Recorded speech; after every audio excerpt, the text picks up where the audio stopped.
Assalamualaikum warahmatullahi wabarakatuh. Kembali lagi di YouTube channel kita Batu Raja Learning Center.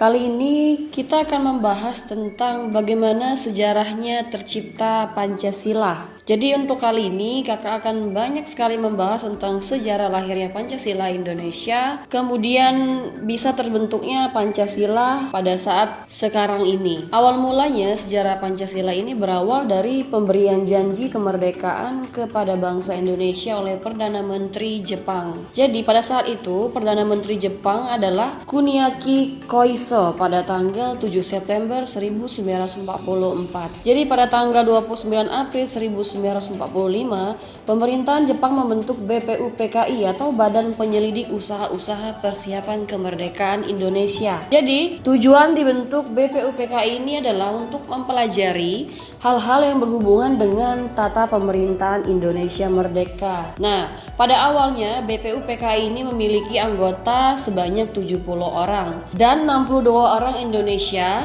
kemudian 8 orang anggota istimewa bangsa Jepang yang tidak berhak berbicara, hanya mereka cuman bisa mengamati saja.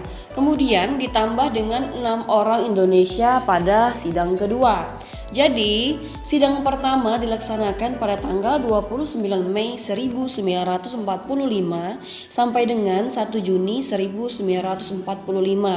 Jadi tujuannya ini adalah untuk merumuskan falsafah dasar negara untuk negara Indonesia. Kemudian selama 4 hari adanya sidang tersebut ada 33 pembicaraan dan penelitian terakhir menunjukkan bahwa Soekarno adalah perumus Pancasila. Kemudian ada juga beberapa tokoh lain yang menyumbangkan idenya atas dasar negara, antara lain ada Muhammad Hatta dan juga Muhammad Yamin serta ada Soekarno. Jadi ketiga orang tersebut adalah orang yang menyumbangkan ide untuk membangun dasar-dasar dari lahirnya Pancasila. Kemudian sejarah lahirnya Pancasila Indonesia ini pertama kali diklaim oleh Muhammad Yamin bahwa pada tanggal 29 Mei 1945 dia mengemukakan 5 asas bagi negara Indonesia merdeka, yaitu yang pertama ada kebangsaan, ada kemanusiaan, kemudian ada ketuhanan, dan kemudian ada kerakyatan serta juga ada kesejahteraan rakyat. Kemudian oleh panitia 5 atau juga disebut dengan Bung Hatta CS diragukan kebenarannya.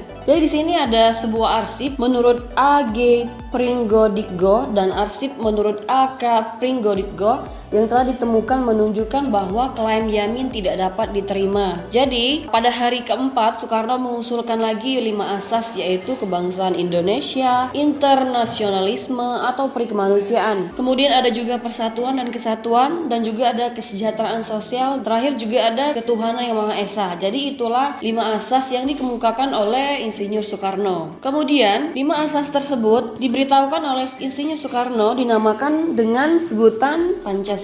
Jadi pidato Soekarno diterima dengan gagap gempita oleh peserta sidang. Oleh sebabnya pada tanggal 1 Juni 1945 dikenal sebagai hari lahirnya Pancasila. Tadi itu sejarah dari Pancasila.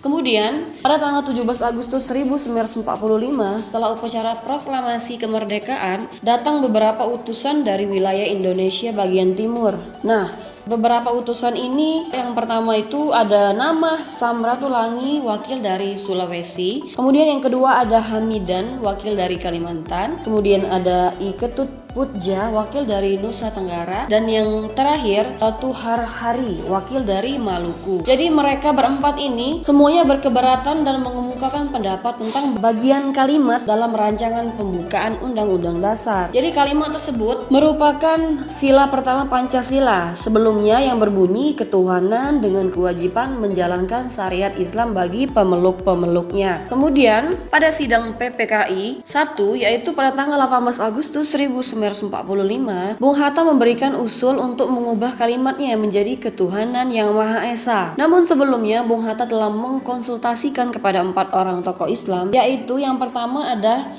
Kasman Singodimedjo, yang kedua ada Bagus Hadikusumo, dan yang ketiga ada Tengku M. Hasan. Jadi teman-teman, pada sidang PPKI yang pertama ini tanggal 18 Agustus 1945 ini bersamaan dengan penetapannya pembukaan dan batang tubuh Undang-Undang 1945, Jadi Pancasila ditetapkan sebagai dasar negara Republik Indonesia. Itulah penjelasan dari kakak bagaimana sejarah lahirnya Pancasila Republik Indonesia. Jadi teman-teman, apabila ada yang kurang jelas, boleh teman-teman bertanya langsung melalui komentar di YouTube channel kita. Terima kasih atas perhatiannya. Mohon maaf kalau ada salah satu yang teman-teman kurang mengerti. Jangan lupa like, comment, and subscribe Batu Raja Learning Center. Aku akhiri, wassalamualaikum warahmatullahi wabarakatuh.